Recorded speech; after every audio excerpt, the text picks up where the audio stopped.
Elder Timothy, let me check. Probably you are muted. I think you are muted. Probably you can check. Sir, I'm trying to unmute myself. I hope I have now. Yes, you are muted. I can hear you perfectly well. Thank you. Okay. Yeah, thank you so much for that introduction, Brother Gibson. And I must apologize to all the participants on the line because I don't know. Like an hour and a half ago, I was using my phone, my computer actually, and then now it can't pick the internet. It cannot pick Wi-Fi, neither can it pick my hotspot from my phone. So I don't know, but good enough. I've managed to get a friend called Jack, who is an IT specialist. He's just working on it. But I feel as he does it, we can begin off with some introduction. I mean, let me just introduce the subject.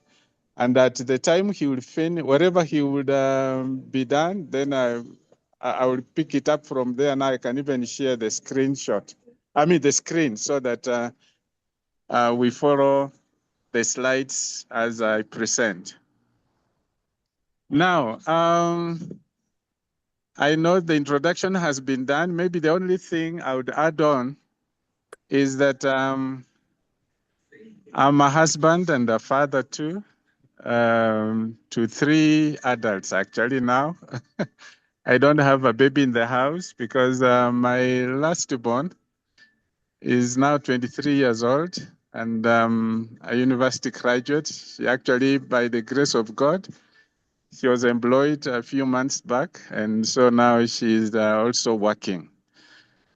Yeah, so much of what I'm going to share will be my experience bringing up these 3 adults. And of course, I've also had several children that I've interacted with. I wouldn't say really adoption, but they have grown up through my hands. Eh? Oh, okay. So, just use you as I will. Mine, I've got the wrong form.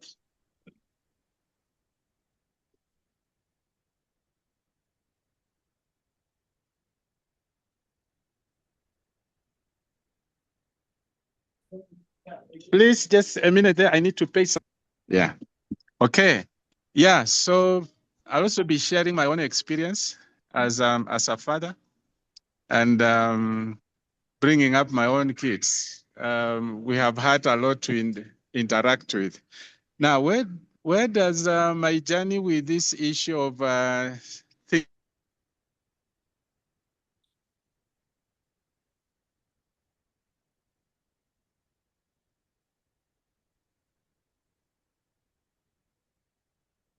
thinking about parenting the right when Kenya and joined an NGO. Being a Christian NGO, I was actually heading the HIV and AIDS department. And so the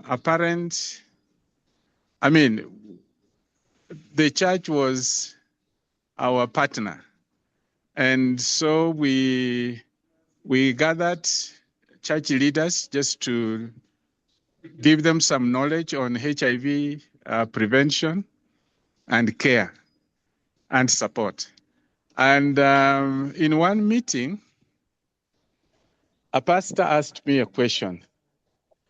I know that us being the church, we are promoting mostly abstinence. You remember the ABC?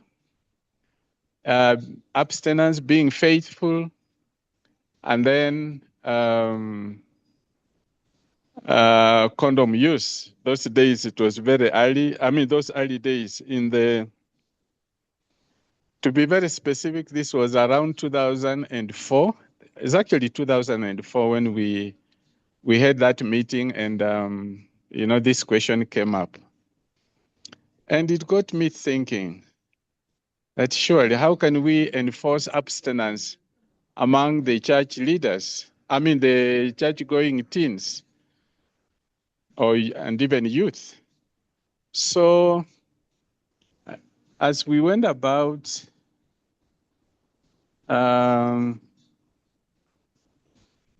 okay. Hello, just hold on a minute. I think my computer is now behaving. Just give me 2 minutes so that I log in, and then I'll be back, and we continue with that.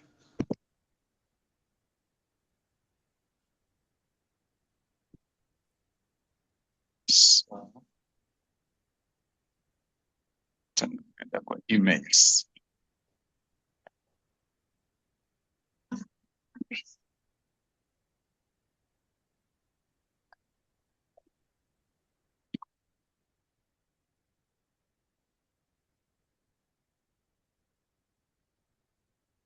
Umejoin kwa hapa. So, open up quickly.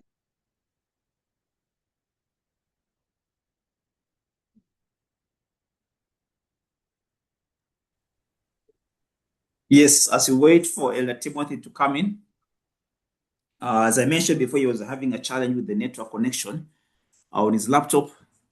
Let me read some chats here. Virginia Njuki says, gain insight in how to handle the young ones without causing offense. Extremely, that's very important. Sometimes we raise our children without knowing that they also get offended or annoyed. And we think we are always right all the time.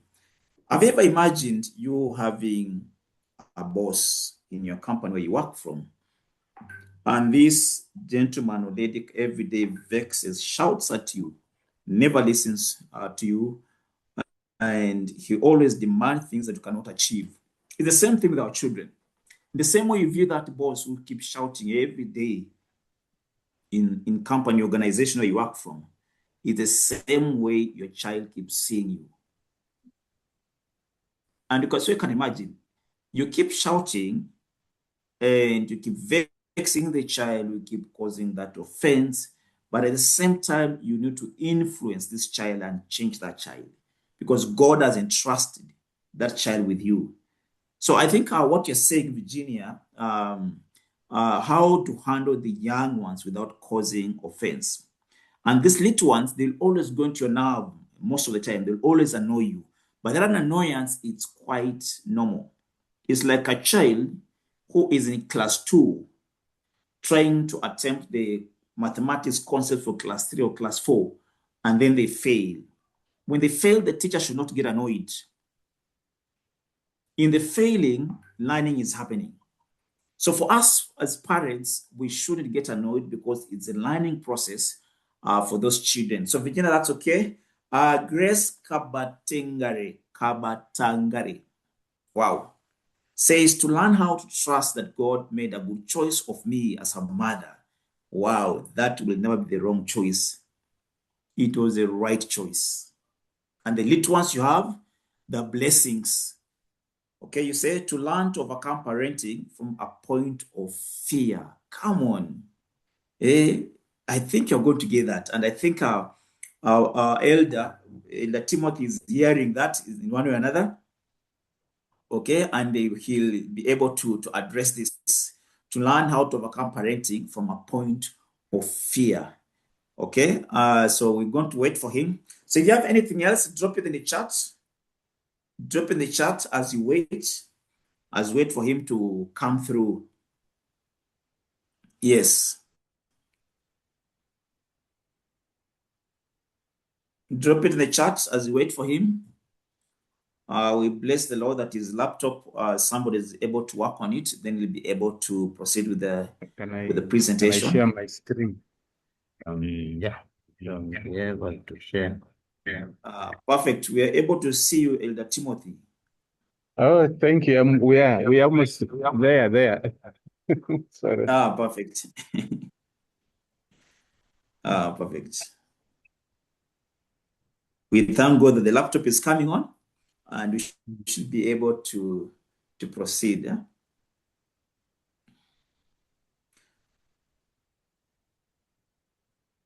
Dr. Doreen, I see you put this love icon Yes, under Grace's comment. Are you also parenting out of fear? Yeah, Dr. Doreen. Are you also having the same issue? I need to delete something here. Oh, okay, sorry. Okay. You can. Yeah. Yes, Elder Timothy, you're able to see your screen. Okay, okay. Yes, it's quite clear now. I need to turn. No, let's just continue. I don't need to stop it. But you still need to delete something. Yes, just sit and run over there, delete it.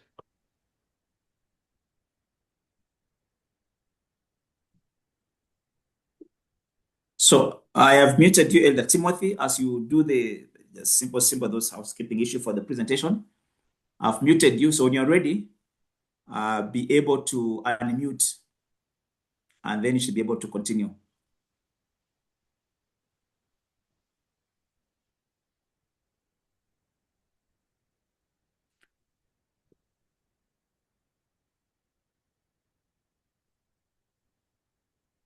So you are muted, Elder Timothy. In case you're ready, you should be able to unmute. I think I've unmuted myself. Perfect. Thank you. Yes.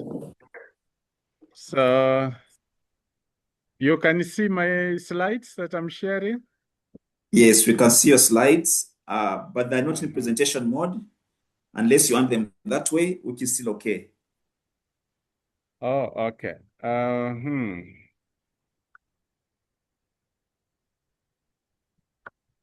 How about that? Yes, now perfect. Good. Okay, thank you. So as I think I had just started introducing myself.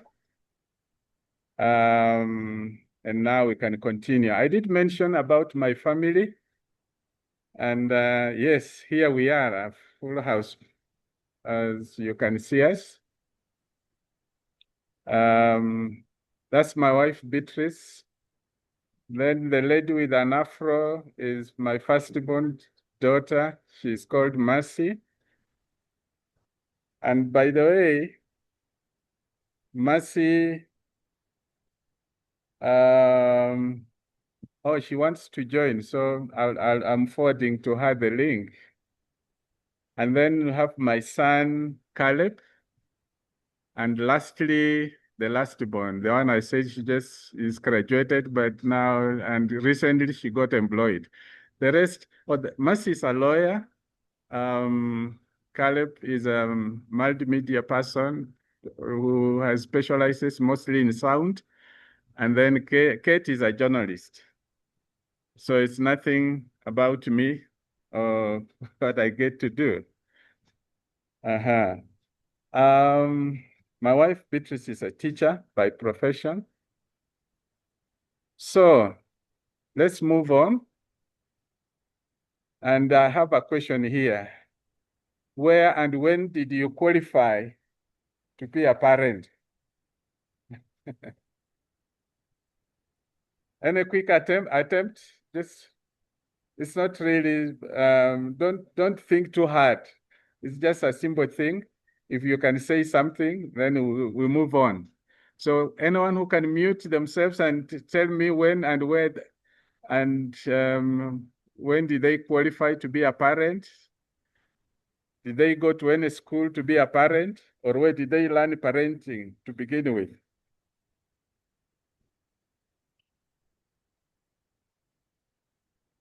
Let's make it interactive. I can just attempt. Yes, that's Munira. Yeah. Okay, Nobody, Munira.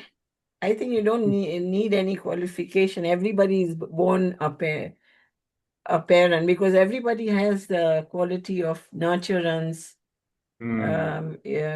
within them. It's just that it has not been tapped, and we have a lot of frustrations and a lot of things going on in our life that become a barrier to good parenting. But I think we are inborn parents, really. I don't think you need a parenting school. Okay, you do need a few skills. You have to see people who are loving around so that you develop those sort of skills of being Yes. loving. But I mean, most people are inborn. They have these gifts, but we don't use it somehow because of the wrong role models we have around, or the frustrations we have around because we don't have a job, or there are all those barriers that we have. That's what I feel. So you don't need a qualification, really. And you are very right. A lot of this parenting, we do it by default. You know, you reached the marriageable age and you decided that you want a family, you got married, and so you started a family. That's how most of us became parents, not that we did anything. And I have picked out some few examples here of parents in the Bible. And one of the parents that I have here for our discussion is Abraham. Abraham, of course, you remember God promised him as a child, and that child is Isaac. But before Isaac came, when they thought maybe God was taking too long, they decided, Sarah decided to bring in Hagar, and so she got a child with Abraham. And then Isaac came. And along the way, when Isaac was about 13 or around between 13 and 17 years, God asked Abraham to sacrifice him as his child. I mean, to give him as a sacrifice. And I'm sure it must have been a very hard thing to Abraham. But then we see Abraham taking the boy and some of his men, workers, and they headed off to Mount Moriah to go and sacrifice Isaac. The boy didn't know that he was the sacrificial lamb. Neither did the workers know anything, I believe so. But I also want to believe that his mother, Sarah, didn't know that Abraham was going to sacrifice the son. Because unlike Abraham, at least he had two sons, Sarah had only one. And that one son is Isaac, the one Abraham was going to sacrifice. So, and of course, God did what he did. He provided the sacrificial lamb after he proved Abraham to be faithful, that he could not withhold his own child. And so he asked Abraham to let the lad, free. And so he provided a sheep, a goat for, is it a sheep or a goat for sacrifice? Now, what is very interesting, have you ever asked yourself, when this young man realized that he was going to be sacrificed, and then now, because he was overpowered by his father went and sacrificed, put him on the altar, but now when he released him, do you think this young man stood there and said, Dad, let me wait for you to finish and then we go home? I'm sure your guess is as good as mine. I would imagine the young man left that hill running for his life. Yeah? And when he went back home and Sarah heard about it, how was she waiting for Abraham? The guy who went to sacrifice his own son, her own son. Yeah? I'm sure the story wasn't the same. Those guys never did smile back to each other. That's if Abraham got home. But we are told he went to Beersheba with his men. And from there, we don't see much. talked about Abraham and his family, but we come to here in Genesis 26, where now he has married a lady called Keturah. And yeah, and then we see when this young man wanted to get a wife, Isaac now, Abraham sent his worker. And when Sarah passed on, we see Abraham coming to buy a field for him. I mean, to buy a field to bury her. Now, we are not told whether they ever lived together. But for me, I just want to look at Abraham as a gentleman who had a very unfortunate situation as a father and as a parent.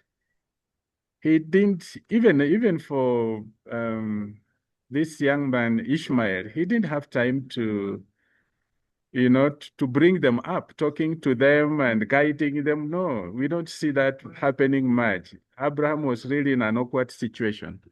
Number two, Jacob.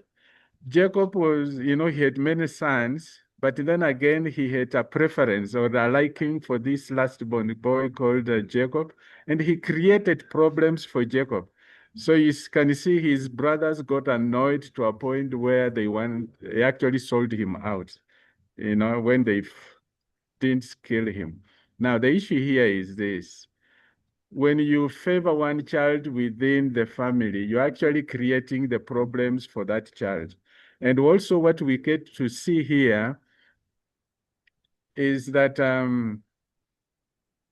the Bible tells us in, I think, Matthew 10, that your enemies are just very members of the household. At times we get, that's what we are told. And so I think sibling rivalry or something like that plays out. And yeah, so Jacob there, we cannot really take him as an example of a very good parent. David, a man after God's own heart, he had many sons.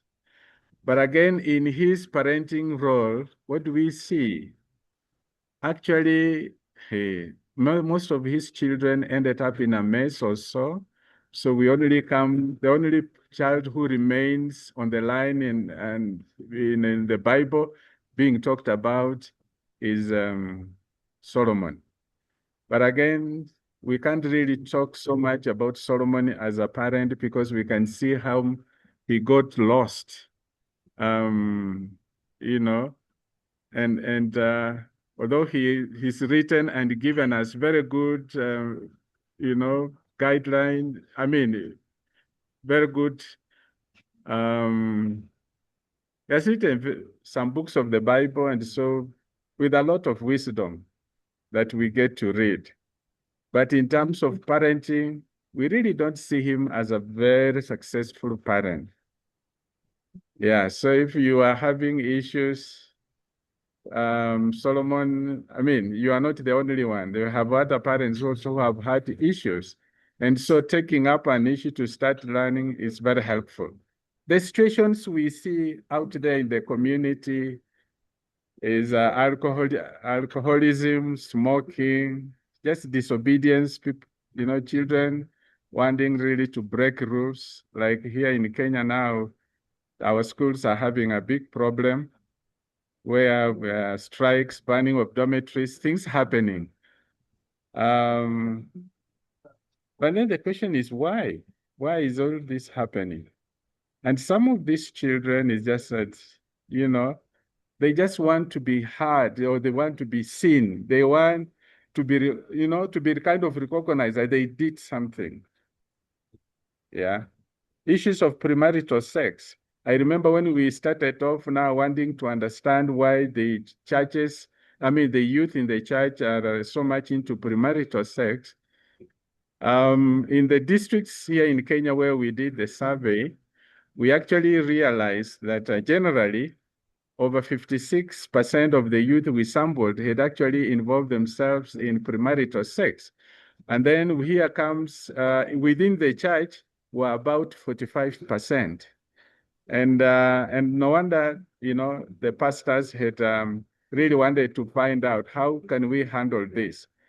Then the issue of lack of respect, you talk, a child is talking, answering you, whatever. These are the kind of scenarios that are coming up out of our parenting. And so we need to find out, what do we do? I listened to a man of God, Donna Tanchi, and he made this profound statement that you must be what you want your children to be because they will become what you are. Some of these children, actually, the things they are doing is what they have seen from us. They are not just out of the blues. You may not, but you could have learned from a next neighbor. So our own lifestyle, the way we walk and do things, we need to model it. And so here, I don't know whether this picture here is clear. And it says, whether you like it or not, you are the most influential book your children will ever read on this subject of character. Yeah. So in terms of character, actually, our children learn from us. And then there is this man who was instructing his son to be careful where you walk. And then the son responds, you be careful. Remember that I follow in your footsteps. So I think it just qualifies that earlier statement in terms of that. And so I just want to share a story of a lady whom I'm calling Rosemary, but that's not her real name. And she was 20 years old. And this is a scenario she shared with us. That when I was 14, sorry? Okay, I continue. When I was 14, I dated an 18-year-old boy. And, and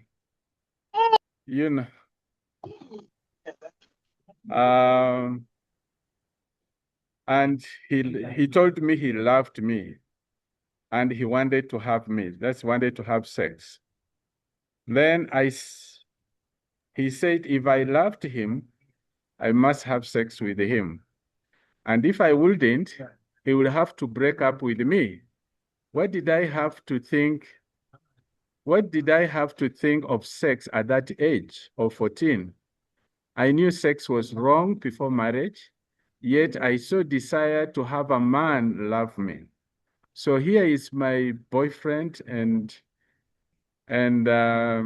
thought I loved, telling me he loved me, and well, I needed that love.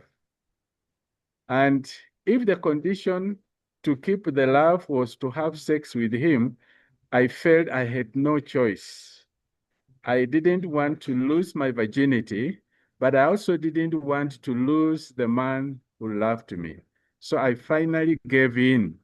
Now, whose problem is this? Is this the young man? I mean, the young girl? Or where was she to get this love that she missed until she had this young man telling her that I love you? So who was that? I think that is the problem of the parents, because I'm trying to catch up on my lost time. That is the problem of the parents. This girl had never had a parent, and particularly the father, tell her that I love you. And so when this young man told her, those are the words she wanted to hear. In many times we have had stories that young people have an emotional tank. And that emotional tank, it is us, you and I as the parents, to feel it. And if we don't feel it, then something else happens. So this girl, you can see, she knew sex was not a good thing. But the only thing she wanted to get was love. somebody who will keep telling her, I love you. So for the fathers who are listening here, I don't know how many times you ever tell your daughter that I love you. Sometimes in our African setup, it turns out to be a very hard thing. Those words to pronounce to your daughter sometimes is very hard. And more so, we even see it in marriage. You know, when you told your wife you loved her, you know, telling her almost on a daily basis that I love you it's not really an easy thing. The ladies on this call maybe will attest to that. So the problem here was the parent. So we leave that and let's move on. And I just saying that low self-esteem may drive teenagers to gain approval through sex rather than through acceptance of the truth that they are the persons of worth because God says so. Now, here is another case of a young man.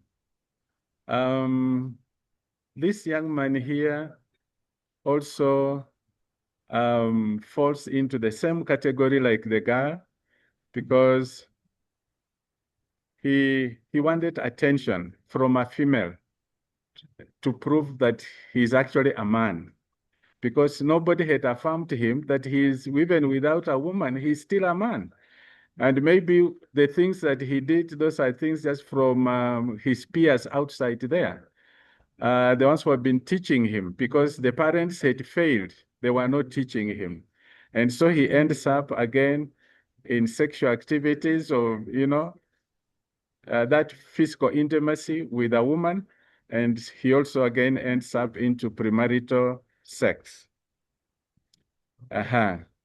So for me, children want to feel close to another human being, to make an emotional connection and feel specially cared for. Many young people mistakenly equate physical intimacy with emotional or relational intimacy. But if it was the issue of this being done at home, then actually they can be able to show the difference or to tell the difference, and they will not get themselves involved with the non-family members at that young age. So the first critical step in safeguarding our children is a strong love bond at home between dad and mom, but also between the parents and the children. Now, let me remind us that if our children can't talk to us, they will talk to their peers. If we don't spend time with them, they will spend more time with their peers who will teach them the things they need to learn. And let me stop here a little bit and just say this. You know, most of us are very busy parents. So we have left to the church and the school to train our children or to teach our children. But for us, we are out there looking for money so that we can take them to good schools. And actually, that is where we are missing the mark. That's where we are failing. So if you don't have closer relationship with your children at home, they will find it outside there. So look, you know, review your own situation and tell yourself whether, you know, assess your own situation and ask yourself whether you are doing the right thing.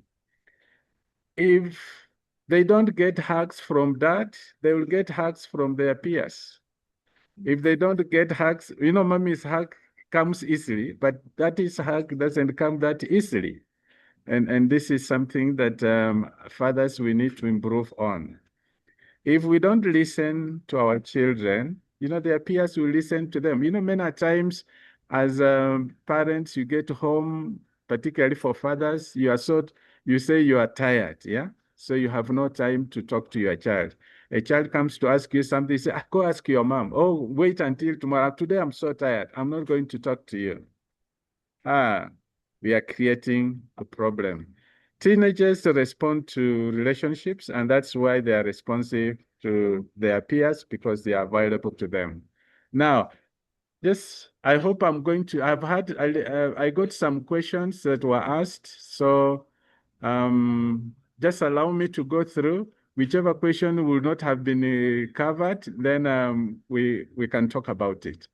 So to keep a close connection with your children, you need to communicate acceptance. Yeah. Let your child know that no matter, that they are accepted in the home without any conditions. This acceptance gives them security. A child wants to feel they are secure. So this acceptance gives them security. Sometimes parents over performance based or conditions acceptance.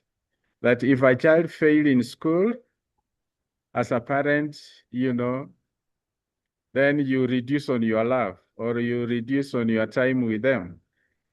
That is so detrimental. Remember this child, even just the fact that they have not done well in school, it is enough trauma to them. And then at home, you are withdrawing your love to punish them further. It's too much. It's too bad. So don't do it, please. You need to appreciate your children. Expressing appreciation for your child gives him or her a sense of significance. Yeah? Don't always find faults.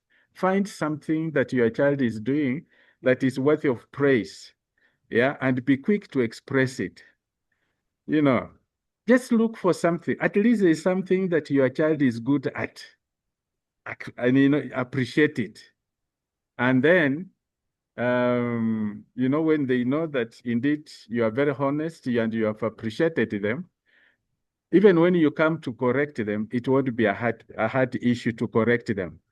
But a child makes a mistake and there you are, you are lecturing them. I've had a question of, children don't want to be lectured. Yes, it's true. They don't want to be lectured.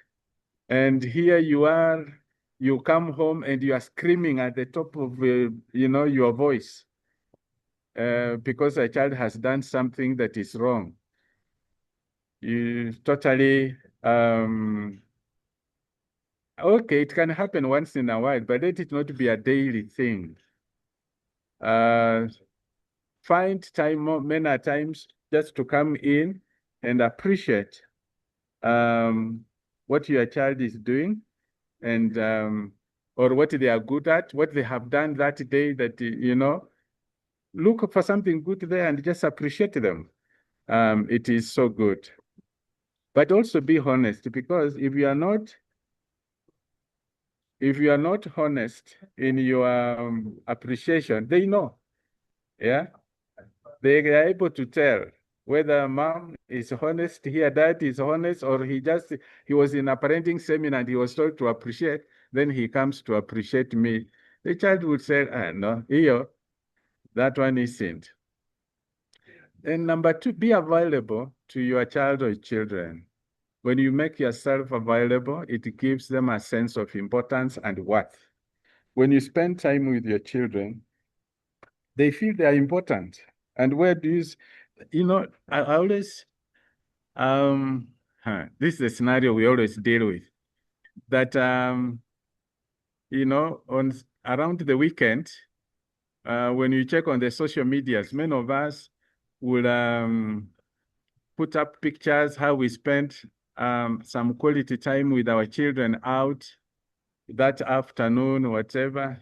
It's a good thing, but let it not be quite a distance apart. Let those meetings happen more often. Remember that if I only gave you a very nice quality meal, a very well-balanced meal, but very little, it will not even help you. So when you talk about quality, also talk about quantity.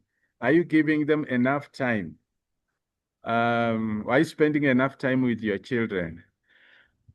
I learned something from an American gentleman who was my boss. This guy, if his son had an activity in school, even if we had a meeting, do you know he will call off that meeting, or he will get somebody else to chair the meeting so that he doesn't miss he doesn't miss to be in school, to attend a meeting, or to cheer his child who is maybe participating in an activity in school. He would always be there. And I told myself, I think I need to learn something from this gentleman so that I also spend much time with my children. And thank God I tried, because I attended, if there are meetings in school where my children were participating and I missed, I can actually say they are few, because all those parent-teacher meetings, I made sure I went.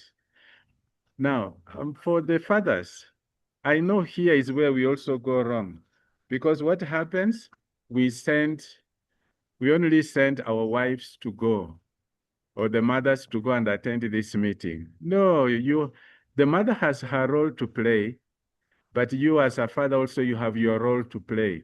So please avail yourself. Do you know these children are with us for a very short time? And therefore, if you do not give them that time, once you lose it, you have lost it, and we may never have that opportunity. I always think that if I had denied my children that opportunity of not going to, to participate in the activities in the school, what would I, right now, I don't have that opportunity. These guys have grown up and now left. They are on their own. In fact, when I want now to talk to them, it's like I must have an appointment, because they are busy doing this and that. So that's what happens. So please make sure, create time. Yeah.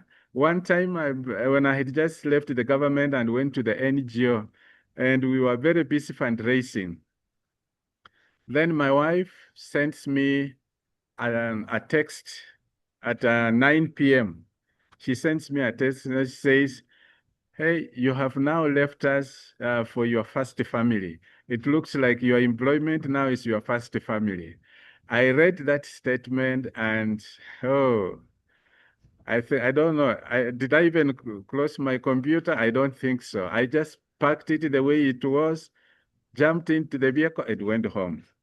And from that day, all I do is that once it gets to 5, I'm on my way home. Even sometimes I would leave a little earlier.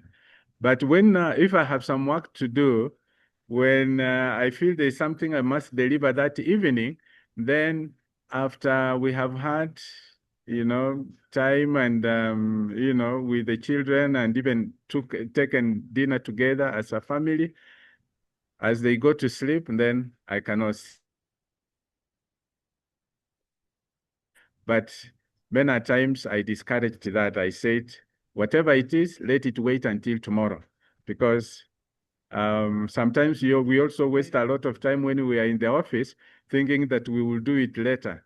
So if you utilize your time well in the office, then you will not have so much to carry home and, deny your family that time of being together with them. So create time to be with your children. Just some ideas of spending time with our children that I have here. Yeah, we know there are times when they have to go and sleep. Occasionally, you allow them to stay a little longer so that you can talk to each other, you can play some games together.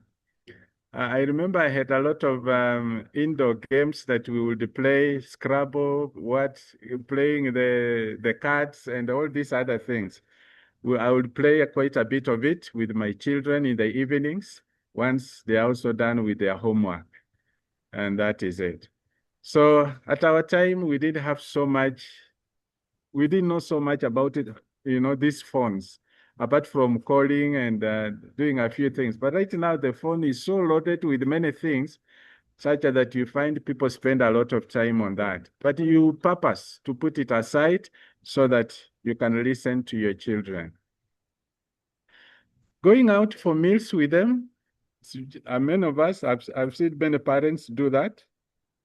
Yeah, they organize, they go out, sit together, and have a meal as a family, particularly on Sundays when from church, they don't go home to cook, but they can, if you have some money, you take your family out, you can go and enjoy. But there's one thing we forget.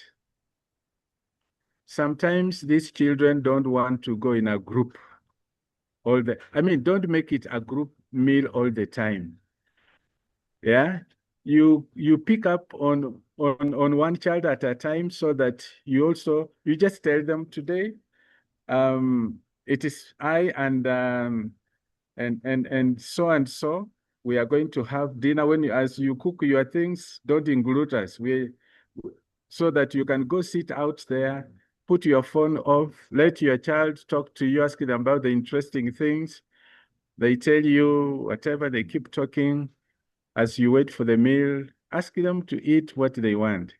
And surprisingly, when you take these children to the hotel, if you look at the meal they eat, it's so cheap. Eh? Every time I took my children out, I did not even spend much money.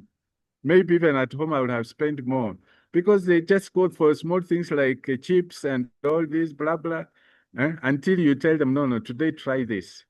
Yeah. So they are not expensive at all.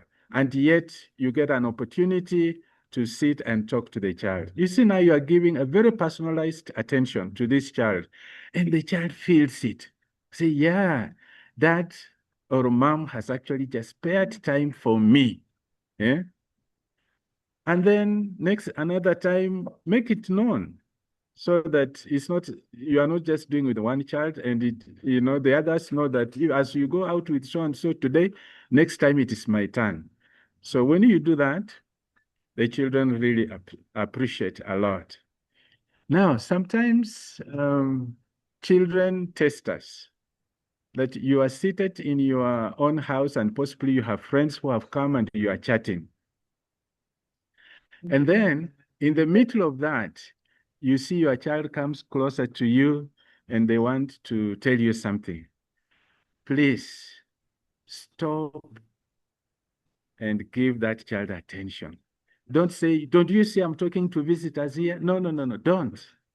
Because that child wants to find out something. Between him or her and your visitors, who is more important to you? Yeah. And that is how you instill into them that sense of significance. My dad will stop and give me attention. Yeah. So never tell your child when they come and talking to you and say, no, go, I'm talking to you. Go outside and play. Please don't. That is where we mess up. Because the child now feels they are on their own, and that is how they go outside and start messing. And even when you start teaching them, they just feel you are making noise. Remember, we always say that, people don't care how much you know until they know how much you care. It's the same with our children. So if you don't show them that you care, you have lost it. So that's why I'm saying, let your child not be a comma, let it be a full stop, that you can stop other things and give them attention, get them to give them what they want, then you can come back and continue a discussion. Because the time they want from you could just be not even more than 5 minutes at most. But even others, they just want to hear a response from you. So the moment you give them a response, then they are good enough. They can go running. Yeah. And then number 2, also just when the child enters and you stop, if assuming these are visitors in your house, and maybe they came when you had already done introduction, stop everything so that you introduce your child. They feel, yeah, I'm appreciated here. I'm important. So there are these small things that, children want from us. And then it will be very easy for you now to teach them or to tell them anything. I began with this kind of building a closer relationship with your child, because minus that closer relationship, anything you tell them is not even, you are not even teaching them, you are just making noise. So showing affection to your, young people is giving them a sense of lovability. If a child feels confident, mom and dad really love me, then he or she is able to think other people will be able to love them the same way, So this confidence is essential to a child's self-image and ability to have a good relationship outside the family. When you see a child struggling outside there, to have a relationship with their peers, or just even, the way, he behaves, or, he conducts himself or herself with the other peers and even other adults out there. If they are struggling, just know that at home, this child is struggling. So we can stop that by making them know that right from home, they are loved, and they have a good self-image at home, and they can easily now project it outside. But if at home it is not, then forget about outside. Then the issue of telling them, verbalizing your love for them, please tell them. I know at times, we try to, oh, I love you, whatever, but after how long? After how long do you tell them that you love them? Yeah. One of the things that I liked doing with my children, particularly now when they were of age and they could own a phone, because in my home, we had a rule that I will not give them a phone until they are able to go and research and tell me the disadvantages of the phone and the advantages of the phone. So they come, we sit down and discuss. And after we have discussed, then they will get a phone. But again, that phone, not to carry it in school. I remember one time I knew my son had carried his phone to school. So after they had left, I waited for a few minutes. Then I called him. And without knowing that I was actually trapping him, he picked the call, and I just asked him, where are you now? He said, oh, we are on our way to school. We are at such and such a place. I said, okay, fine, good day. But when he came back home in the evening, I asked him, what did we agree in our rules? So again, let the child know what is expected of them. At that time, it was very easy because he knew that he was not expected to carry the phone to school. And so therefore, asking him that, we quickly agreed.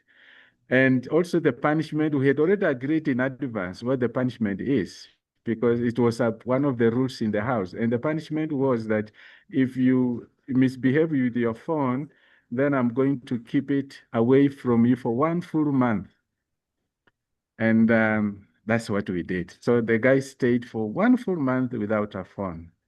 And so when I gave him, he apologized again. But you see, he did not have any bad feelings because he knew that is what we had agreed. The mistake was his. So I was only correcting from that. Okay, there's also issue of physical love, hugs, kisses, shoulder pats, rubs. People are saying, how do I do it? These are the simple things that you need to practice with your child. And then, they feel connected to you. Okay. The other thing is having fun with your children. You go out in the field and we compete in running, regardless of whether one would run fast or slowly. We would actually compete with running with my children, and even my wife will also, and some friends. We would go as a team. and we all go and start from one end. We have the men competing against the ladies, parents competing against the children. Aye, and the children will beat us, and that was the day of excitement. They will go talking about it. So these are the kind of things that reassures your children that you actually love them. They mean something to you. So display of affection, that's what we really be looking at. Then establish your accountability with the children. And this establishing accountability, like I've just given the story with my son, that was accountability. Because in a home, also agree to have rules. Don't live without rules. Because rules are the ones that sets up expectation that we will always look out to our children. I know the Dixon and his wife Amanda, in the books they have written, they talk about expectations. Yeah, part of these expectations you create them when you have some rules and you have setting some standard things to that you expect them to do, and that makes it easier for them.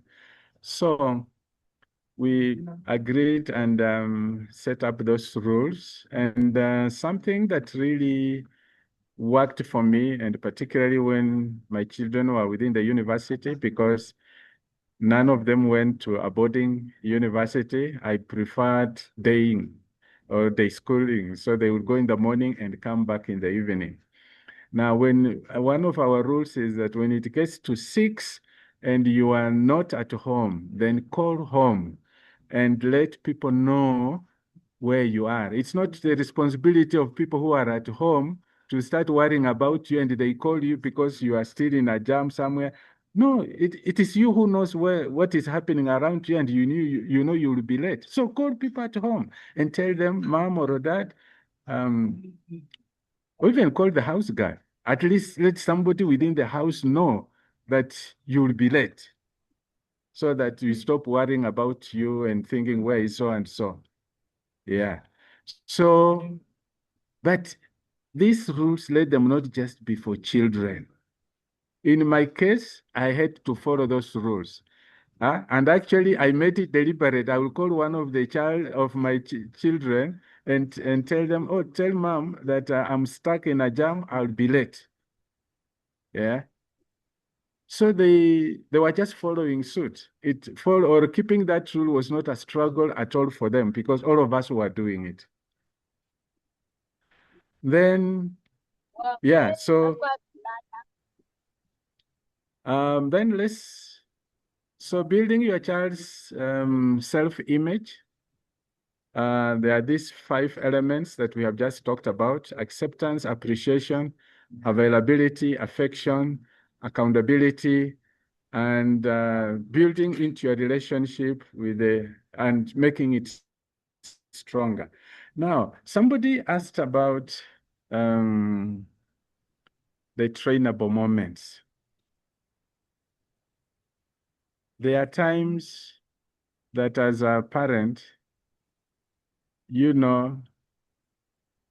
also when you keep shouting at the child, or when you keep asking the child all the time, you have done this is blah, blah. Look at some mistakes. If they are not very, serious ones, ignore them and appear like you didn't see what the child did. Yeah, ignore it. But wait, when this child now has forgotten about that mistake, and now they are free and they come to you, so they are asking, how do you help them here, and blah, blah, blah. Yes, at that particular time, if you see that by answering or by talking about that mistake, your child is attentive enough to get corrected, then that's the time now you talk about it. Yeah, you say, but you remember the other day, you did this, and I saw it, but I chose to, I was not even in a mood to talk to you. And so I want you not to repeat this again. The child feels corrected. But when You know, when children make mistakes, they know, and they know the consequences. They know that mom will come yelling at me, her stick is ready, the whip is ready, she's going to beat me. And when dad comes, he will be told he's going to beat me. No, avoid, let the child not just always predict your behavior at that particular time. No. Because when this child knows that you are coming to beat them, in fact, I've heard them say, they will just talk. I will sit there, they talk, and once they finish talking, I walk away. Yeah.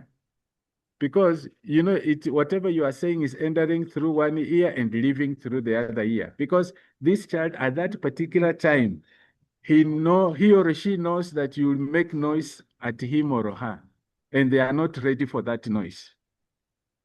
So look for the right time when you can talk to them, when they are ready to learn something. Yeah. Like those of us who are used to whipping our children, do you know they get their skin ready? Yeah. They tighten their muscles because they know you are coming to whip them. You whip, you whip, you whip, you whip. And once you finish, they walk away. In fact, some of them have been whipped so many times that they even don't cry. Yeah. But they stand there for you to whip and get satisfied and you go away. That child would always remain problematic because all that they associate you with is that you are going to punish them. You don't love them. You don't care. But if they know that you love them, they are going to listen to you. They are going to, to be available to do the right, pay attention to whatever you are telling them. So that is really one way. Yeah. Or you get into a discussion and you find a way of bringing the issue you wanted to share with them, you find a way of bringing it in. Yeah. So that you are correcting him or her without necessarily causing a scene. And for information, the children know. Yeah. So make it, try to make it good. This is just some verses here to help us about how we can actually handle our children, or how the way we need to see our children. That yes, you gave birth to them, but in the eyes of God, they are important, they are significant. Yeah. And sometimes just meet your child in the corridor when they are least expecting, and just say, wow, I think God here blessed me. He gave me a gift of my life. Having you, there's nothing good like having you in my family. I wouldn't have asked for any better child than you. Mm. Let the child know that you actually appreciate God for him or her. That and they will also even learn to appreciate you, that God gave them a parent like you. So you model it, and then they follow suit. So, like sometimes, all my children, by the way, I have given them different names. My daughter was on this call, but I think something happened, then she dropped off. But my nephew is also here listening, Emmanuel. And I have my neighbors, and I guess my wife is also seated somewhere listening. So for me, I would just at randomly, I would send a text just to appreciate my child for who they are, how, what do they mean to me. And I've realized that it makes them want to be closer. It makes them want to hear me and what I have to tell them next. So it also gives me an opportunity to talk to them. Yeah.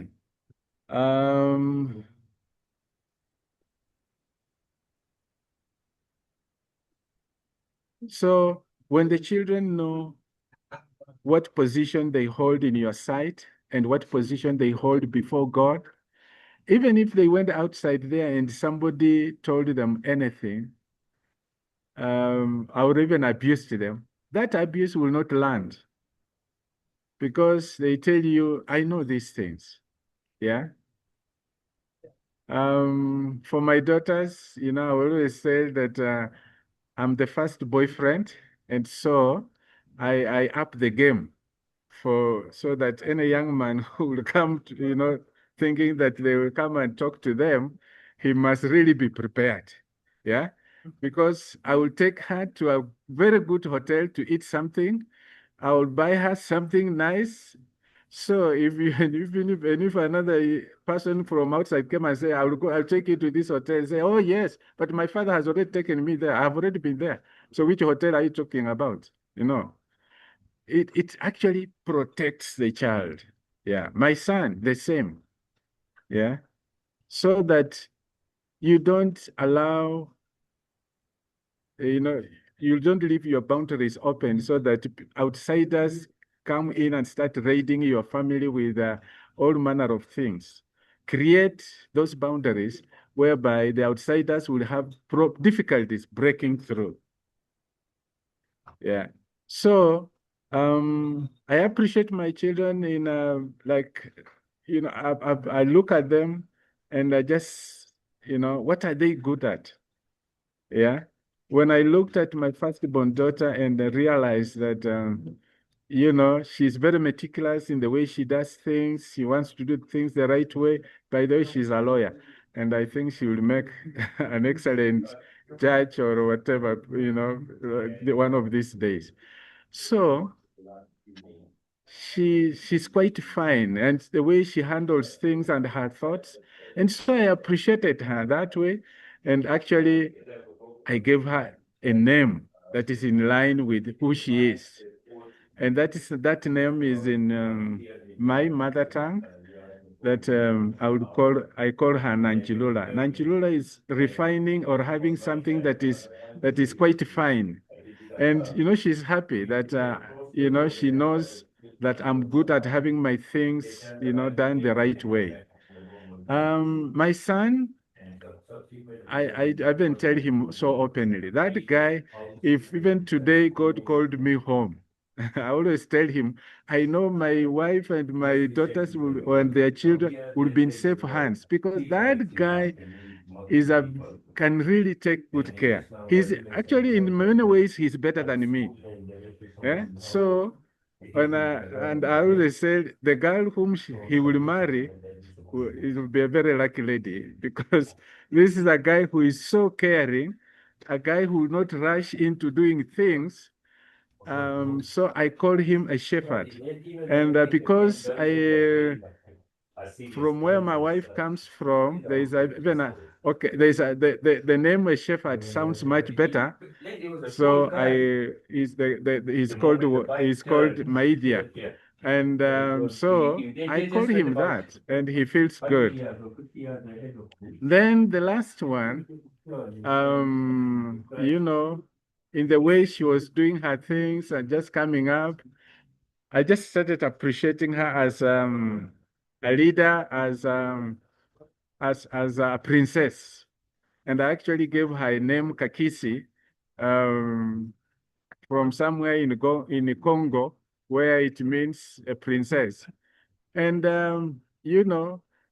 it has shaped her to be who she is. I could see she has been a leader in high school. She's been a leader in the university. And wherever she goes, she easily picks up to become a leader. So you see, this is how we also keep, preparing our children for tomorrow.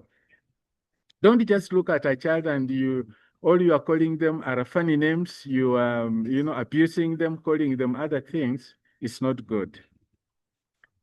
Yeah, so these are some of the things, those are some of the teachable things that, you keep doing slowly with your children. Actually, they may never even tell that you are teaching them. Yeah. But for you, the message is landing. The message is landing. They are getting to know who they are, and the like. So let them know that they belong. Let them know that they are worthy. Let them know that they are competent. Yes, you look at something that they are doing very well, and you encourage them to continue. Like my son in these issues of connecting the sound things, videos, and all that.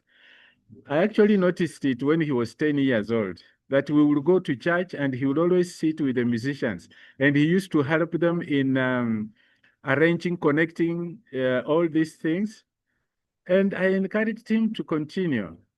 And I remember when we lived in Arusha, in the church where we were attending, the boy, now there's the CDs and the DVDs had just come out.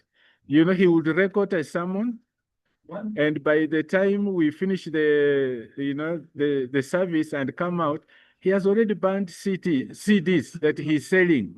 And the CDs and then next Sunday, you'll find him selling the DVDs of last Sunday. So he will prepare such.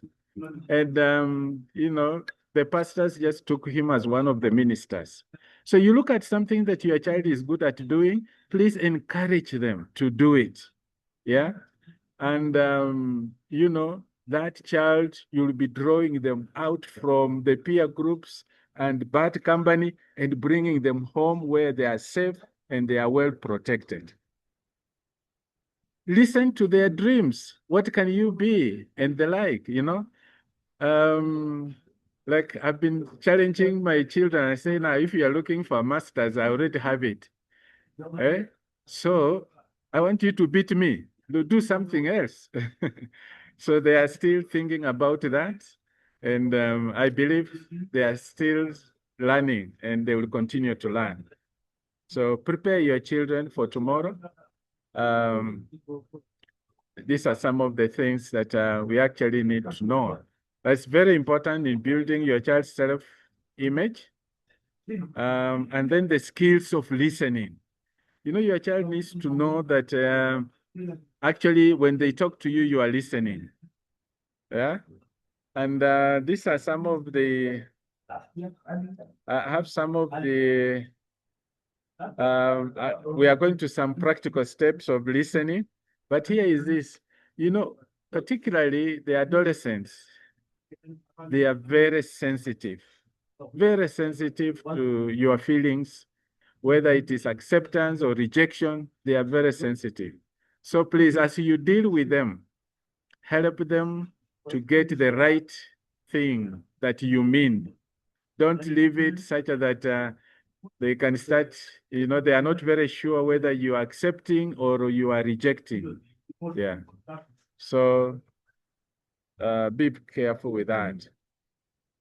Now, just as a way of, developing those, we have some principles here of communication that we need to use. And you need to work at it. It doesn't just happen. Yeah. Like now, those plan occasional meals with your child outside, plan a trip with your child. Yeah. Like sometimes I will get my son and we drive all the way from Nairobi to, coming down to Kitale. And, I keep asking him to, he has to keep me entertained because I tell him, if you are not talking to me, I will sleep and I can cause an accident because I'm driving. So, we have gone out with the young people walking early in the morning or late in the evening. My children, one by one, as a group, just say, come, let's go walking. So we would walk, and when we get to a place where the child tells me they are tired and all that, when they were young, I knew a soda of Fanta will come in handy. So I say, okay, let's sit here. I buy them a soda, they will take, and we begin again. our journey back home. And you find that at the end of the day, we have actually covered over 10 kilometers. Just the two of us talking, or, even helping them to endure some things. When they complain, oh, it is too far, it's what? No, it's okay. Let them complain, but keep walking. Because one of the things that our children are not good at is they are not patient. They can't wait on some things because we have not trained them to have that endurance. Yeah. And some of them, they ask and you quickly provide again. That is also bad because they think that even when they ask God, they will just talk to God once and God provides. It doesn't happen like that. Make it a little harder, where the child, say, no, I'm still looking for this and that. I don't have money right now. Wait, don't satisfy their immediate gratifications or whatever they want. Keep delaying them, because you're also molding them, into the type of people that you want them to be. Yeah. And sometimes, of course, there are those very essential things that you will not hold on, but there are some things you look at them and they are not very essential. Just delay it or don't give. Hey, say that one, you'll get it when you have your own money. That is it. Tell them that. Yeah. Cooking together. I remember when they were young and we had a day house help and my wife was in school. So I would only tell the house help, to prepare, to keep everything clean and maybe just prepare some stew or whatever. But for those of us who love eating ugali, say leave it. We will come and make it ourselves. And as we get in and go to the kitchen, I go to the kitchen with my children and see them making a lot of noise around. Hey, let me add you some flour. Let me add you some flour. Let me do this. And it's to be quite fun. And weekends, this lady will not come over the weekend. So we did everything for ourselves. And it really gave us time for bonding and doing things together. Yeah. So, and as I said, other things like running, playing a football together, it doesn't matter who knows well how to play. The easiest thing is that you are kicking the ball. That is all. Whether you kick in the wrong direction, we laugh at it and, we continue. But also,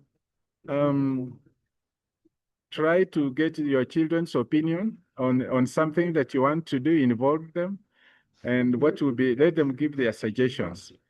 And as they do so, yes, they feel, yeah, this one I have contributed. I remember one time when we were painting our house, I said, now, can you choose the colors of what we are going? Everyone in your room, go and choose the color you want for your room, outside, what do we do? Blah, blah. And these things, children feel so happy that you have involved them in what you are doing.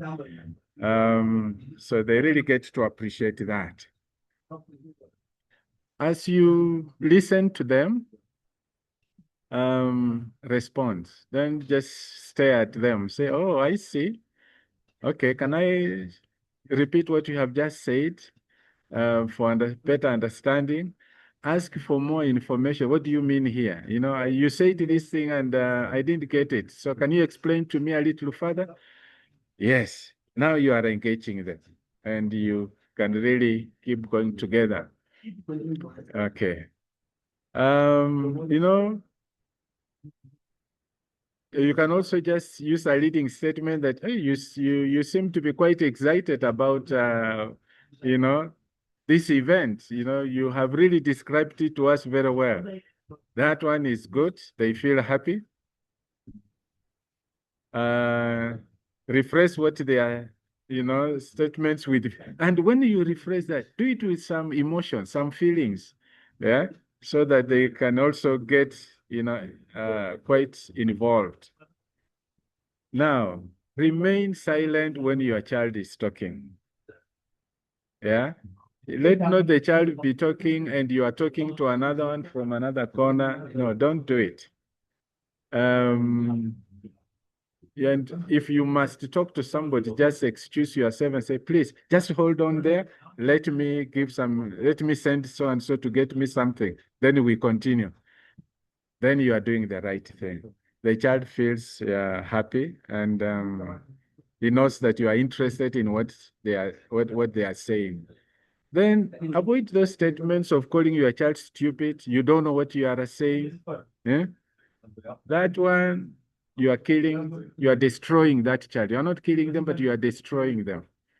But allow them room also to make mistakes. Even you made so many mistakes. And we all know that we learn from mistakes. Okay. So, yeah, these are some other statements of just affirming your child's worth, dignity, and value. I love you. I'm proud of you. Yeah.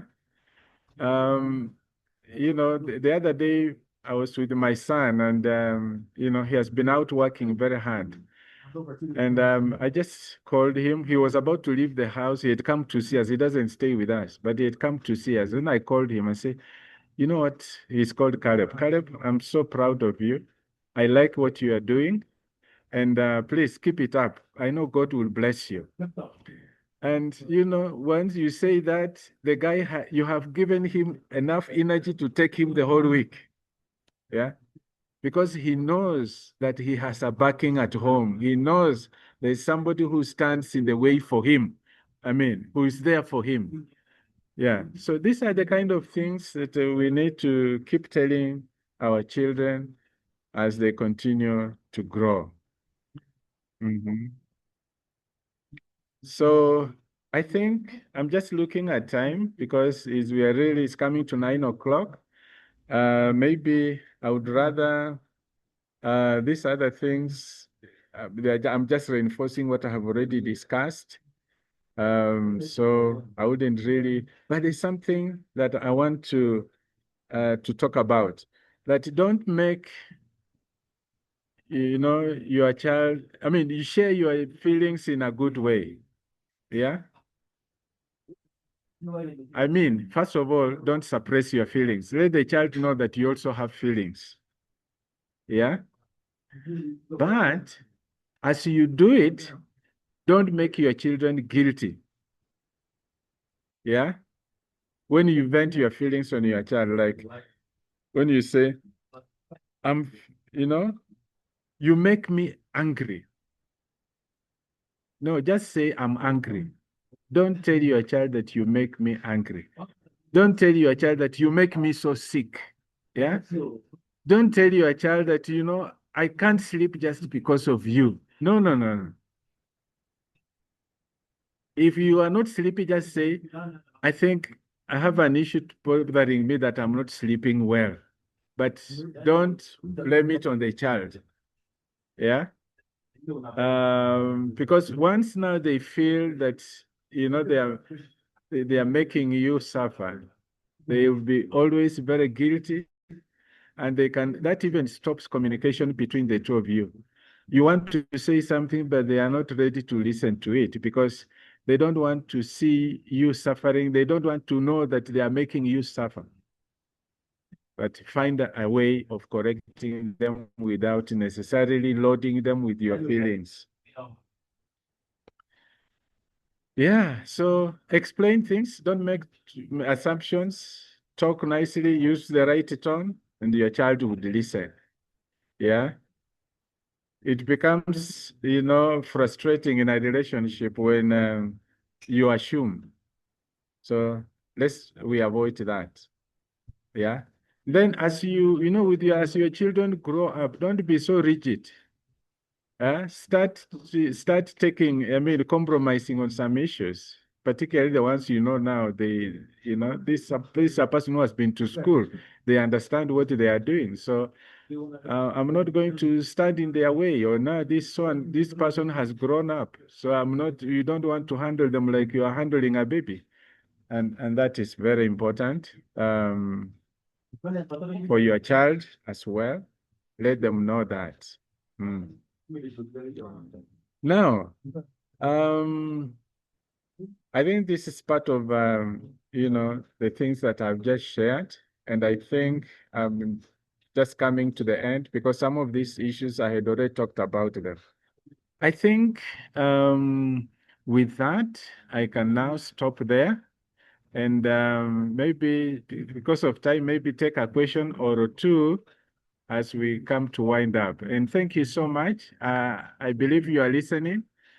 Thanks for your audience. I've enjoyed talking to you. If you have any question, please now you can ask. Thank you, and God bless you.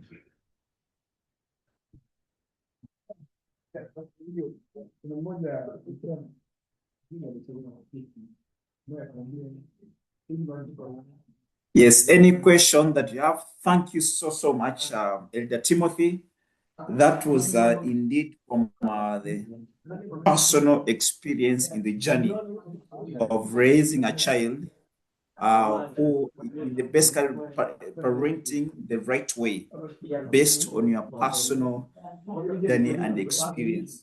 That was quite rich and awesome. All right, and based on the fact that you've seen your children from the time they were born to the level whereby they're now leaving your home and they're able to live their own life, they're going through university, they're now working, and you are able to see the actual product of the things that you're talking to us. I think this is quite rich and very important. So as you wait for questions, in case you have a question, just put your hand up, just give a signal, which will be able to allow you to ask the question, or you can drop it actually in the chat. Then I'll be able to pick it up and be able to forward it to Elder. As you wait for that, there are several things I picked up which are quite important. You mentioned that without a good relationship, okay, that without a good relationship, talking to your child is like making noise. I think that one touched me so much. So loving relationships, to develop loving relationship, you mentioned about building understanding, building respect, and that one is able to create an environment where the child is able to obey. So I think that's very important. Good relationship is very important from what you mentioned. I carry that home to be able to apply. You also mentioned about displaying affection. I think that was very touchy and important. And you mentioned that right from home, let them know they're loved.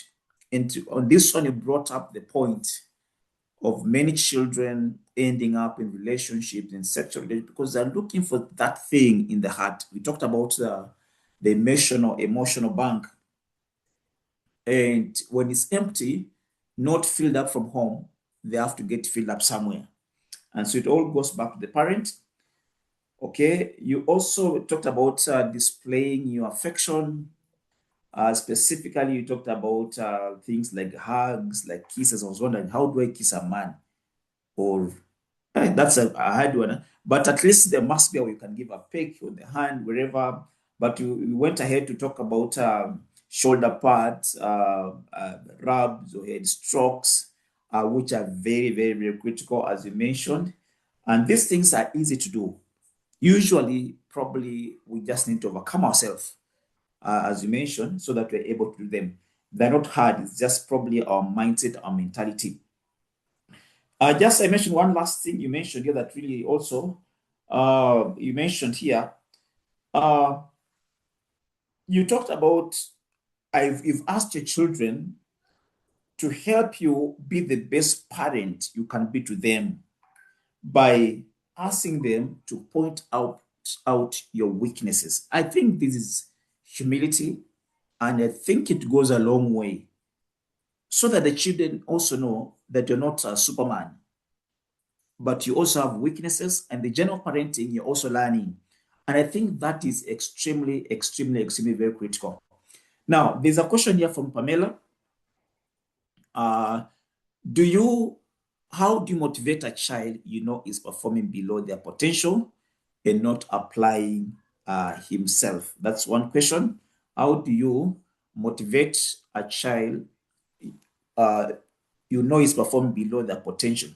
Then I see Jonita here mentioned, you said in your presentation, we don't blame it on a child. E.g., you make me angry, but see through scripture, God expressing the same to the children of Israel, that because of your disobedience, you shall not enter my rest, or otherwise express how they make you feel. Please share more light. Me, I thought it was okay because it brings an alert to a child to take responsibility of wrongdoing. So over to you, Elder Timothy. We have those two questions. There could be more coming up, but probably you can respond to those two as you wait for more. Over to you. Wow. I think let me begin with Pamela's question. How do you motivate a child you know is not performing or is performing below their potential? Are you talking about school? I think that's about in the academic work, or what is that? Or just within the chores in the house, you are not performing below potential in which area? Yeah. And this is what I would say. First of all, encourage them in what they are doing very well. And then point it out that I think here we need to work on this. Yeah. Let's this area, if it is, for instance, in school, you can actually look for a tutor, a private person to help your child during the holidays or during the weekends so that this child can catch up. But also, let me tell you something. And again, this from a very personal point of view. My son is very good in doing things, but in sitting and listening, that guy is not an, is hiyo mambo tu ya kukaa hata. In fact, when you look at the subjects where it involves a lot of working or doing things, he does very well. But when it comes to comprehending things and then trying to remember, my son, that one, that is not his cup of tea. But we have had to go around that, discussing and just encourage him that, like one thing I was good in maths, but this guy, sometimes when you sit down and you now start calculating maths and the like, it's like so the issue is that also don't show him that you are not even making any progress. I'm talking, or we have tried this and you are not making any progress. Appreciate the little progress they make, because definitely there's some progress. Appreciate the little progress the child makes, and you are able to move on. Yeah. If it's within the university and the guy is not doing so well, look at what is it that you can do. Yeah. So that it's not just, your child is more important than the degree. I want you to hear that. Your child is more important than the degree. Because when you have this guy in the right sense, yeah, there is definitely God has something for them. Try to identify what is this that this child is good at. Let them do it. But, sometimes out of our own pride, your child is in school, you also want to sit with other parents and say, oh, my child is this, oh, blah, blah, blah, this and that. No, please don't compare your child. That child is special, he's on his own. Yeah. In fact, sometimes I have very, I have very little of the friends outside there. Because sometimes I feel like I spend a lot of my time with my family, that is. So, and I'm not regretting. I have nothing to lose because these friends, remember, every friend who comes into your life, they are there for just a period of time and they will go, whether you like it or not. At least I have lived long enough to know that their friends come and go. Don't think that you live with them forever. but something would happen and they are not there. But your children, no, they are there with you. They are there with you. So to give them more attention. Don't regret tomorrow. I don't know if that has helped in looking at this child. Maybe Pamela will give us a feedback whether she has been helped or not. The issue of not blaming the child, each you make me angry, but see through the scripture, God expressing the same to the children of Israel. But because of your disobedience, you shall not enter my rest. In other words, he expresses how their ways make him feel and respond. That is true. But let's look at this.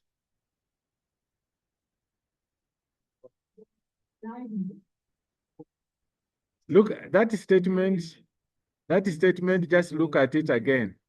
You see, even when God is talking, he's saying, because of your disobedience, you shall not enter my rest.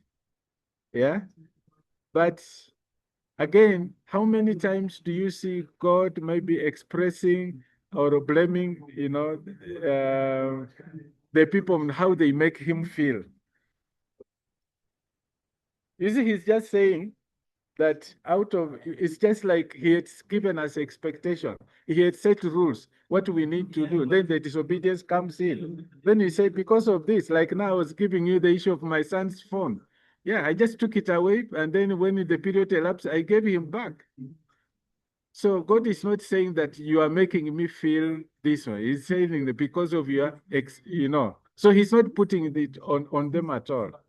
Unless maybe I'm not getting it right here. Yeah.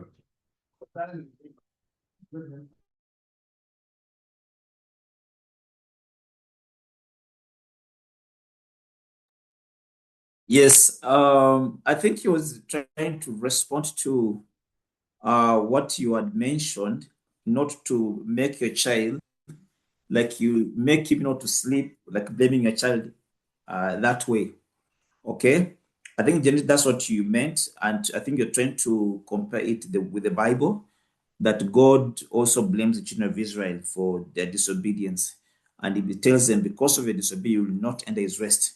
All right? I think maybe Timothy will clarify on that one, okay? But again, when we we keep saying that God's anger is different from human anger. The Bible says that human anger doesn't glorify God. All right, so we cannot compare our approach to God's. God approaches everything from a wholly pure perspective. Ours is from our fallen nature, and so we approach it with our imperfections, which does not necessarily build our children. Okay, maybe Elder Timothy will also expand on that.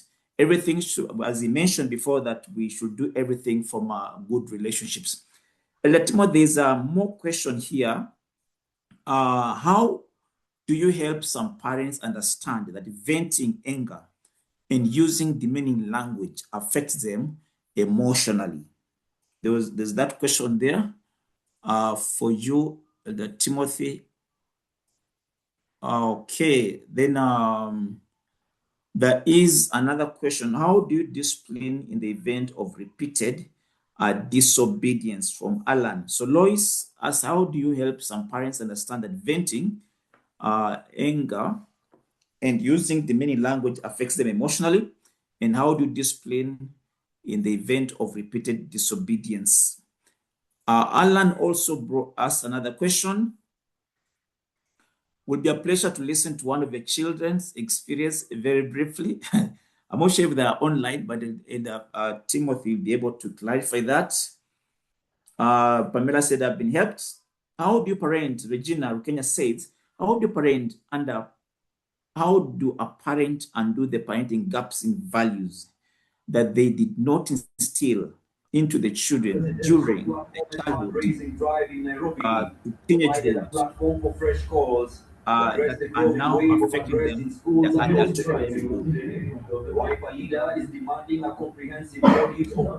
school. Okay. Sorry, I had dropped off. I don't know if you noticed that I'm now Yes, back. I think you noticed that. Okay. Yes, but there are Sorry three for that. questions for you. The Mhm. first one is from there's a question from Alan. Yes. Just a minute. Just a minute. I read it over again. I think I've lost it. The charts are a bit more. But Melas, how do you perform that one? You mentioned it. There's a question from Alan. How do you discipline in the event of repeated disobedience? How do you discipline in the event of repeated disobedience? And then Alan was requesting if your children are here to just hear their personal experience. It's a good one. Okay. Yes, Elder Timothy. Maybe you continue with that one, then I can read more as we tend to close. Yes. I don't know. My children, my daughter was having a problem locking, so I don't see her on. Mercy, are you there? If you're there, please raise up your hand. Emmanuel, are you there? Emmanuel is my nephew, and he's one of the children Yes, that I'm I have here. brought up. Oh, yes, Emmanuel is there. Yeah. Emmanuel, Yes. share your own experience. That's a good one. Thank you so much. I just want to appreciate the time that you've taken to really walk through us these steps. You know, some of these things initially when we were coming up, the work that you used to do, we never thought at any one particular point it will have an impact on us. But now that we are parents, some of the key things that we are looking at are the same values that you instill upon us is what has really held us, and what is really guiding us.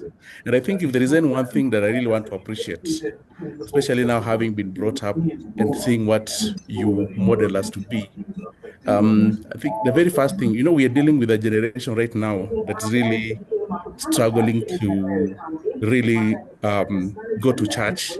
And if they are to go to church, the values that are coming out there, the interpretations are different. And the times that we were in is slightly different if you compare with what the current generation currently is in. But if there's any one thing that's really shaped me and really guided us during that particular period, was especially on Sundays.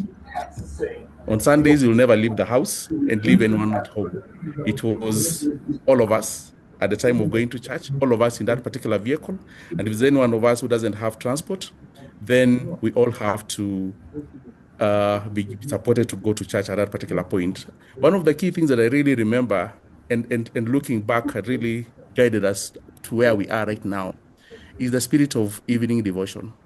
I remember the very first time I used to have a problem actually praying and actually leading evening devotions in the house. Um, uh, but because of the need and looking at it like this is something that has to happen, and it was like a principle in the house. It has to happen, and it was a must. So by the time the morning devotions and the evening devotions are taking place, and the Bible is there, and people are praying and interpreting the Bible in tongues, was one of the key things that really shaped us. Sometimes I sit and I look back, I see the values that really guide us in life. I remember the key things that used to walk through us, and because of that, I think they've really shaped us in a big way. The success behind Mercy, the success behind Caleb, the success behind Caleb, behind Kate. One of the key things that I keep on mentioning, even in my own house, seated with my own spouse, and she's here listening as well, is that if there's anything that I really appreciate, and I keep on looking at my uncle, if there's any one thing that I really want to appreciate, it's how he brought up his kids. I've been brought up in homes, our own home included. There we have got challenges that we still continue dealing with. But if there's any one thing that really made us succeed at that particular point was the spirit of sitting together as a family and sharing the word of God and just being guided through real life experiences. And that then was not determined by the challenges, despite the fact that the mood in the house at that particular point maybe will not allow because one of us has done a mistake or not. At the point at which we were sharing the word, all of us were equal on the same table. And that's one of the key things that has really shaped us, made us where we are right now, and we continue looking at it. I know one of the key things that I really appreciate, and a parent asked, what do you handle a child that has really or not doing very well in school? I think you allowed us to be versatile. Never at any one particular point did you rebuke me for not really doing well as expected. In fact, you kept on saying, do it to the best of your ability. And when you feel like you have a bit of a challenge, let me know. And if you need any support, we'll support you to the best way we could. You never pushed us. You never looked at positions. But where we did well, you were quick enough to reward. The very first time, and allow me to share this with the audience, the very first time when we graduated, you took your own time off from work, came, picked me from the graduation square. And that was the first time I was actually sampling the Ethiopian food. We're used to ugali, managu, and kunde. And this is a situation being given the anjera to eat. I really struggled, but deep down, the gesture that came out of it was really good. From there, he told me, memories are made of this, and you need to pass by somewhere to just actually take a photo and out of it so that you'll be able to look back and actually remember. Those are some of the key things when you look at small steps, yes, little gestures, but they really meant a lot. And we keep on looking back and just getting to see why it not for those values that were inculcated in us at the very first initial stage will not be even where we are. Right now, I'm bringing up my children, I've got 3, and I really want to appreciate that those values that were instilled in us at that particular point, my children nowadays come in and struggle to actually they also pray in tongues, and they do this because I learned from the best. So whenever you sit in the evening and you're sharing the word, the young one will tell you, we need to come up with tongues. And that today you're leading the morning devotion. Tomorrow this one is leading, this other one is leading. And what did you learn today? But will I not have gone through those steps? Maybe I'll not be doing those same things. So those foundation steps that were laid down at the very first initial stage is what is guiding us. In summary, that's what I'll say. Back to you. Thank you, Emmanuel. You almost made me feel good that I've made a contribution. But of course, yeah, I felt it's a good thing to see, and I have always seen that. But because of time, let me not get back to the testimony Emmanuel has shared, and we thank God for that. But let me look at when the child is doing the same mistake repeatedly of disobedience. Talk to this child. Actually, you can get somebody also from outside to talk to this child, or even get a counselor, somebody to talk to this child. I'll quickly tell you something. Although this was not a question of disobedience. Okay, first of all, if you are unable to find out what is making this child disobey all the time, get somebody else to help you find out. Get an uncle or an auntie who is close, who this child will be free to open up to. Give them an opportunity to sit and talk. Let them help you dig out the reason. Yeah. And I think that is helpful. And you will not miss to understand why this child is behaving the way they're behaving. There is always a reason. So I think that is seek outside help just in terms of assessing the child so that you get to know where the problem is. And then you can handle it from there. So I think that, yes, keeps on. I think I hope I have answered that well. Yes, I think you've responded to Alan on both questions that he had. How do you discipline in the event of repeated disobedience? That's also another question he had. And maybe you can look at, there was a question on Lois Ndungu. He said, how do you help some parents understand that venting anger and using demeaning language affects them emotionally? So I think Lois deals with the parents, and he wants to find out how do you help these parents that feel when and using demeaning language affects them emotionally. And then Alan say, how do you discipline the event of repeated disobedience? And then one last question we have is from Regina. How do you parent? How do a parent undo the parenting gaps in values that they did not instill into their children during their childhood, teenagehood, that are now affecting them in the young adults? Those are the three questions. That should be the last ones, but that we should be Okay. able to close. I think I had answered Alan because I said get help from someone else to help dig out, what could be the cause.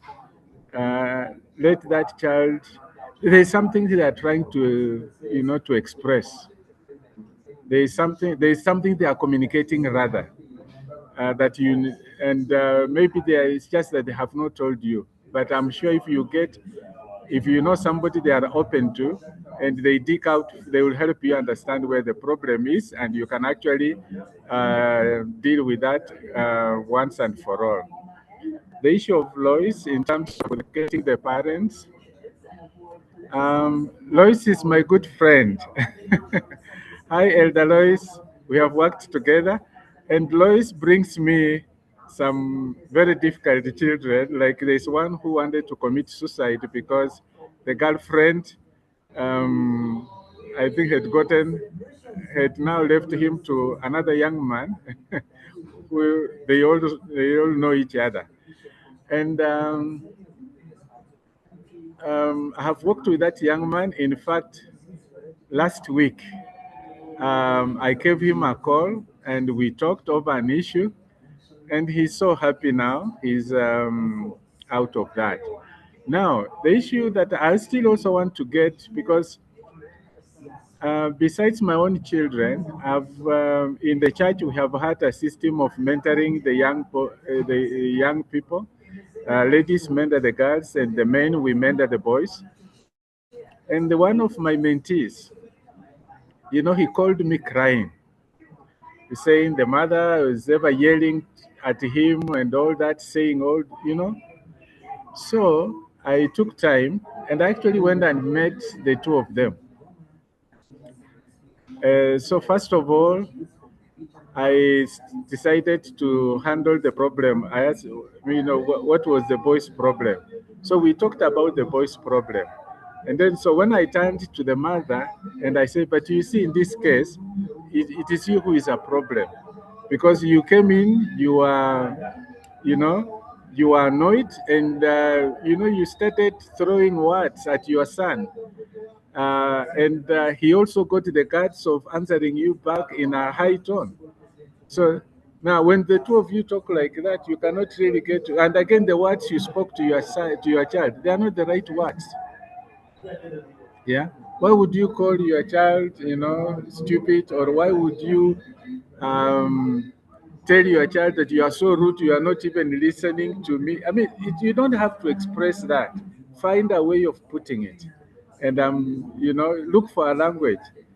And I'm working with them, but I'm hoping for good results, because right now the boy was very much on phone.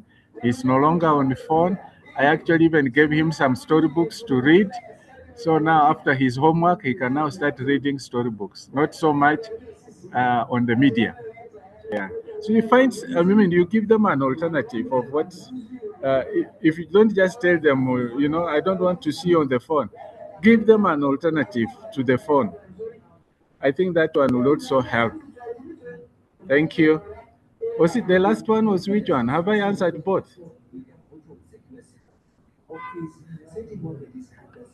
There was one from Regina. Yes.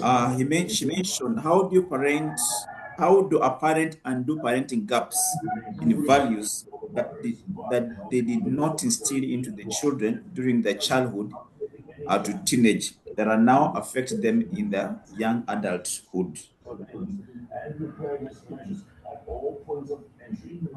I think when you start from a point of vulnerability, it really makes a huge difference. Admit, say, my child, I was supposed to have told you this, but I did not tell you. And where you are headed, these are the consequences. So my prayer is that come, let's sit down and see how we can fill up these gaps. Yeah, just be that open. Don't even go to prayer. Eh? It's good to pray. By the way, I pray for my children almost on a daily basis. But the issue is that don't always take things to prayer. Just sit down and discuss. Admit I made a mistake here. Yeah. And the way to, the right thing is this. Well, can you consider doing the right thing now? Because if you continue with that gap, because I never told you, it is leading you, to a bad place. These are the consequences you are going to face. Yeah, I think that will help.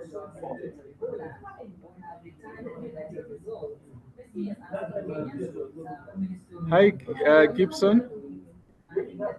Yes, I think thank you so much, Elder, for this knowledge from personal experience, and it has worked. And we are so grateful to you this evening. We can't thank you enough for being part of us today. And we also thank so much everyone that has been able to join in today, taking time to be with us today, just to be able to grow and sharpen your parenting skills. I think that is quite important. Thank you so much for everybody that was able to join in today. Now, just a quick one as we finish up our meeting today. We, as Copath, we run different courses. We run different courses, and some of these questions that you've asked that quite well covered in these courses. Let me just drop here quick ones. Two of them, the two courses we are training.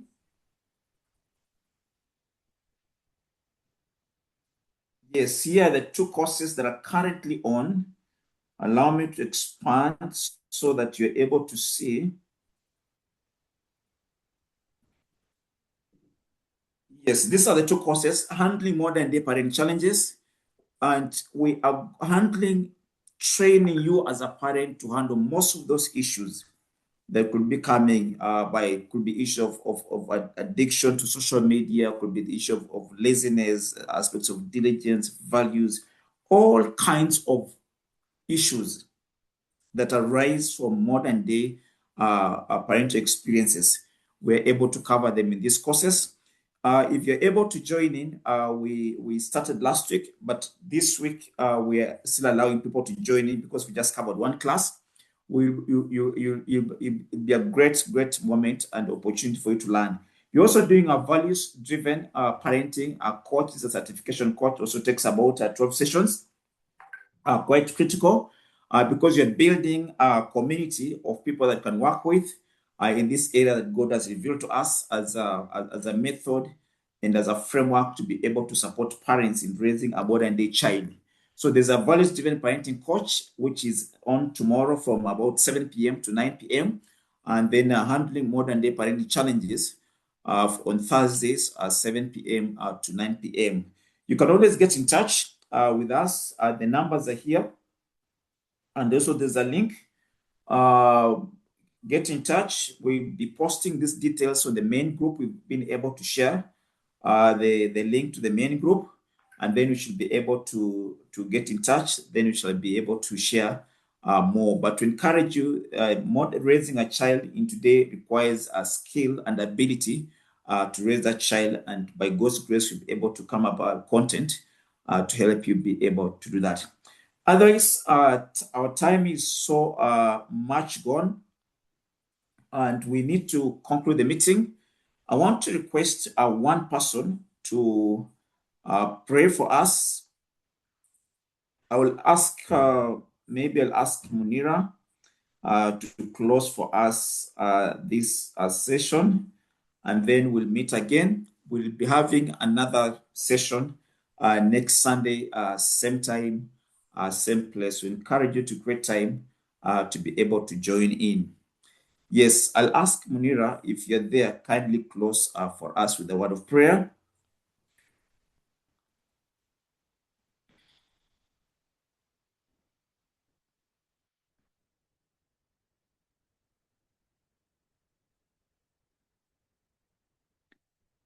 Yes, maybe Marina dropped off, not so sure, but I can ask Monica.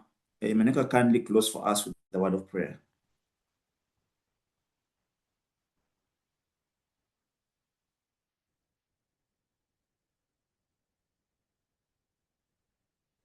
Yes, Monica, can close with us with the word of prayer.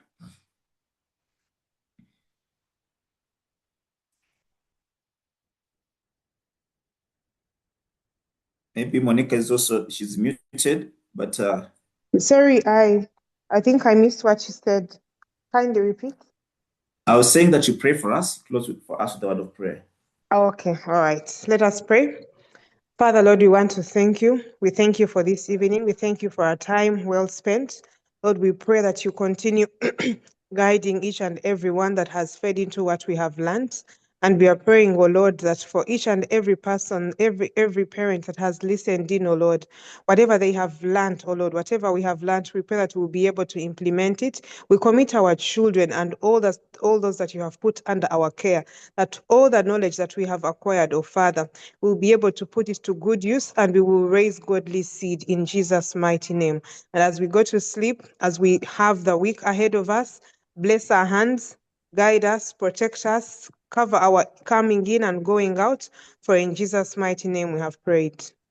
Amen. Amen. Amen. Thank you so much. See you next Yeah, time. and on my own behalf, please, thank you. Thank you for giving me the audience. I will continue praying for you that you will practice what we have learned. God bless you. Amen. Thank you so much, Elder Timothy. That was so great and a pleasure to have you today. Thank you so much.